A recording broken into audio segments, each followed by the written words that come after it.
Hello everyone, this is Clary from Shadow Moon Tarot. Welcome back to my channel. This is the last video for Athene's 31 Days of Tarot for 2020, and in this video I want to cover the prompts for days 29 to 31.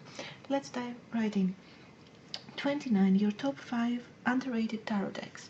Well, I don't know if all of them are underrated, but they are decks that I haven't seen in many people's videos, so I would like to mention them here because I think that they are beautiful decks.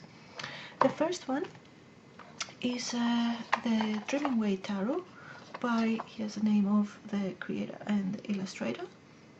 And this is a beautiful, whimsical, modern looking deck that comes with a little white book that is quite substantial. The author gives the upright and reverse meaning of the cards, a few things about numerology, and also a few spreads, so it covers all the basics. And this is a really nice looking deck with like beautiful kind of muted colors, but I don't know, it's just, I think it's just great, and it follows the Rider-Waite-Smith system, so it's very easy. So it's very easy to read with. And yeah, that's the first deck that I wanted to mention. The second one is one of my all-time favorite decks, and this is the Steampunk Tarot by Barbara Moore. I love this deck. It comes with a big book that is very well written. The core cards are very easy to read, and in general the deck is very atmospheric, so I feel that this makes it really easy to get like the feel, the idea of the card, which makes the reading a lot easier in my opinion. So this is a great deck for beginners and experienced readers alike. Beautiful deck, and I love the artwork. Yeah, that's that. Then another deck from Barbara Moore, and the artwork is by this person that I cannot pronounce his name, and it's called The Book of Shadows Tarot Volume 2 because it's part of two decks. I don't have the other one. The other is supposed to be more spiritual. This is more practical. It does have some whimsical factors like some gnomes and fairies and stuff, but I think that the illustrations are quite modern and grounded and everyday life looking, and therefore it lends itself to beautiful like practical readings. Like here, death is the end of an era and the beginning of a new one. The Chariot, going ahead despite the distractions and things like that. Like I feel that is this is a great deck for practical everyday readings, like work related or everyday life situations where you need an answer. And because you know the pictures show themes from everyday life, I think that they lend themselves to great practical readings. Yeah, and also this is a Lo Scarabeo deck, so it's quite easily available and yeah, quite inexpensive. So that's that. The fourth deck that I want to mention, I don't think it's underrated as such, but I feel that it is because it has survived many decades, so I couldn't say it's an underrated deck, but it's a deck that I feel that people should talk more about, and this is the Thoth deck. Now this deck, we all know the artwork is beautiful, the colors and the imagery, and it combines like astrology and Kabbalah and the Tree of Life and so many things. It's a beautiful, really rich in information deck. However, I think that this is underrated for two reasons. One, that people often feel intimidated by the amount of symbolism that this deck combines. And another thing is that it is related to Aleister Crowley, who I would think that like 95% of us would agree that he wasn't a likable person. Like far more than that. He wasn't a nice person. However, like my argument is that, for example, Isaac Newton wasn't a very likable person either. Oh, fair enough, he wasn't as bad as Aleister Crowley, but he wasn't very likable. Yet we cannot say that his work wasn't incredible, because his discoveries changed the way we see the world. So in the same way, I would say, like, why can we not just agree that, yeah, Aleister Crowley wasn't a nice person, however, his idea of combining like astrology and Kabbalah and this and that, systems that weren't his invention, but he had the inspiration of like combining them, was a brilliant idea. And this deck was just, you know, a child of this idea. It has nothing to do with his personality. This is just a tool, and as a tool, it is as good or as bad as the user. So, to me, yeah, this is a brilliant deck that it shouldn't like get shadowed just because Aleister Crowley was what he was. Anyway, I think you get the idea. And the last deck is a deck that I really like, and this is a New Era Elements Tarot by Eleanor Piper. I think that this is a really underrated deck, and I have a story behind this deck. When I first saw a walkthrough of this deck, I fell in love with the images and the artwork, and I was like, I really need to have it, and I ordered it straight away, which I normally don't do. And 2 months later, it hadn't arrived yet, so in the meantime, I found another seller that was selling the deck a lot cheaper, and I was like, I'm going to cancel this order and I'll buy it from the other seller. And before I do that, I watched another walkthrough, and some images hit me hard, and I was like, I started panicking. I was like, what if I cannot work with this deck? This is very hard. and then I hold back and I didn't order the deck. And I saw a giveaway on Instagram, and I thought to myself, well, okay, I'll take part in this giveaway. And I won. And this deck came to me, and I believe that it was meant to come. This was a deck that I was meant to have, and I'm so glad I do, because it's a brilliant deck. I love so many things about it. Like, to begin with, I love the core cards because they are beautifully illustrated, they are very relatable, and they have a system. You know, the pentacles represent the north, so she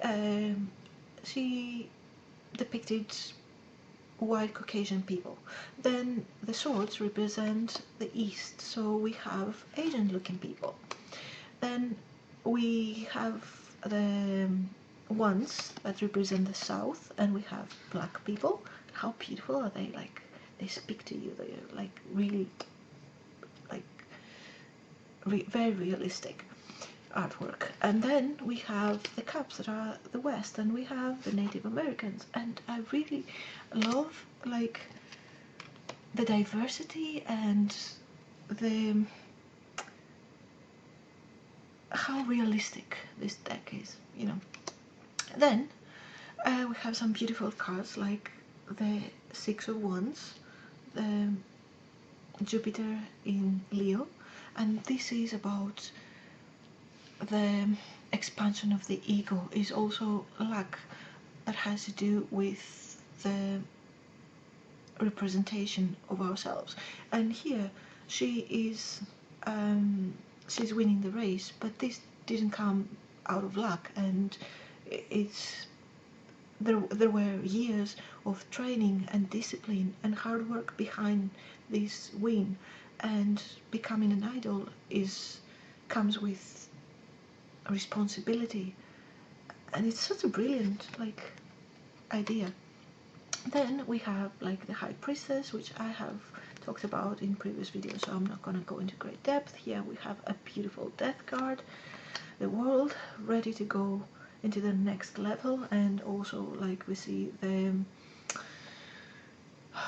limitations that there are, judgment, facing the true self, the wake-up call, the real deep realization.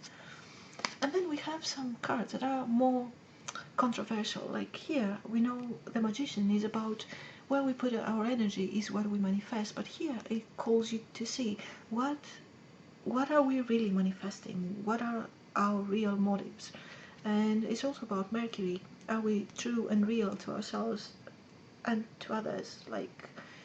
What do we communicate? Here it's the Tower, and we have the Tower of 9/11 and the Wall of Berlin.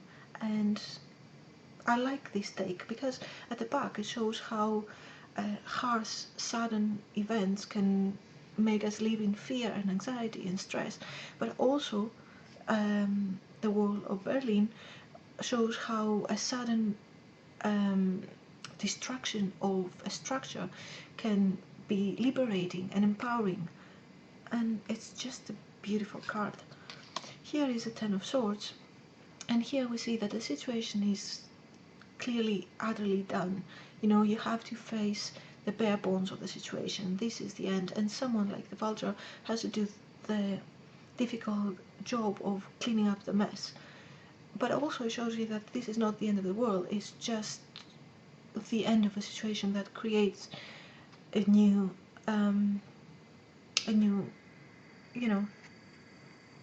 level, and you go to the next step. So yeah, that's a beautiful thing. This is a very triggering card for many people. It's the Devil, and it has to do with capitalism, with war, with starvation, with slavery, with overstepping human rights. And I can understand why it's triggering for people, but at the same time, isn't the devil's job to tell you, wake up, what do you tolerate? What are you doing about these things? Not only on a personal level, but on a universal level. And I love this card. Yeah, it's harsh, but it's powerful.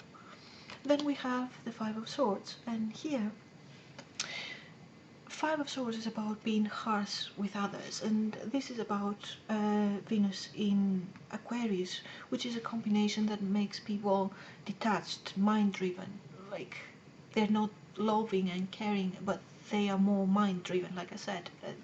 So here we see that, yeah, we have a very difficult situation because these poor creatures that got caught there are gonna have a really hard time, but at the same time, isn't this what happens in life? Sometimes situations are harsh, but not because people are want to be harsh, but because they do what they have to do.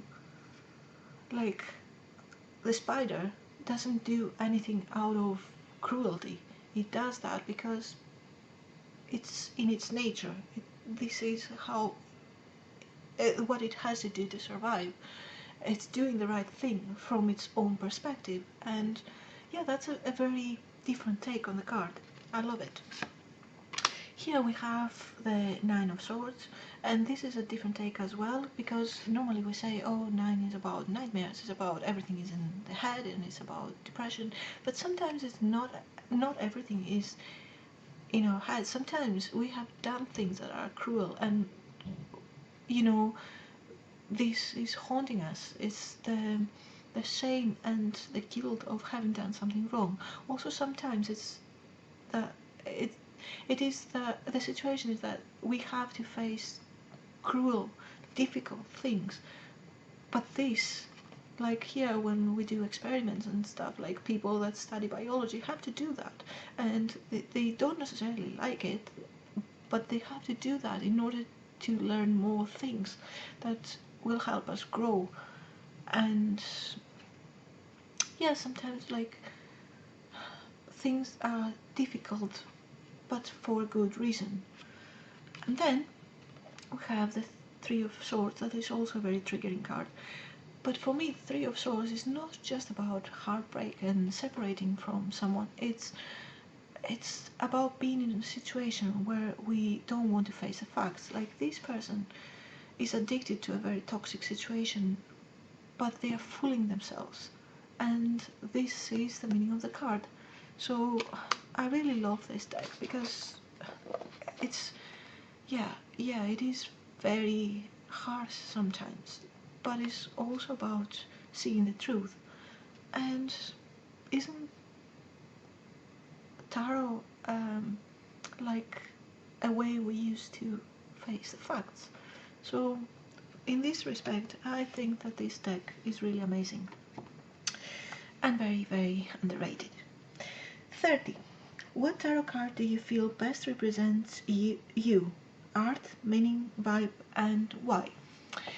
This year, my birth number, my card is number 11, which is Justice. In this deck, it's number 8, but yeah, regardless of that, I feel that this represents me at this point in time. I have to go through a very difficult situation where I have to be very careful, I have to make mindful decisions, I have to be present in the moment, I have to right the wrongs and try to get to the other side.